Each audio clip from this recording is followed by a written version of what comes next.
How to save image as PDF in Cam Scanner. So hey guys, welcome to my channel, and in this video I am going to show you how you can save your image in Cam Scanner as a PDF. So it's super easy and we will make sure you get it right. You just make sure to watch the complete video carefully to avoid forgetting anything and making mistakes. So let's get started. You have to open the Cam Scanner application, and from there you can see the import images option. So you have to tap right here on import images. So let me import two images from there. Let me select these two images. You can see that I have to tap right here on the import option. After that, these files will be come into this interface.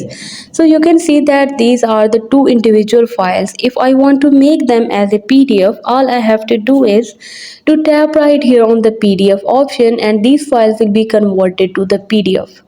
And you can see that these files are now in the PDF, and from there I can change the name of this file and I can share this file as well.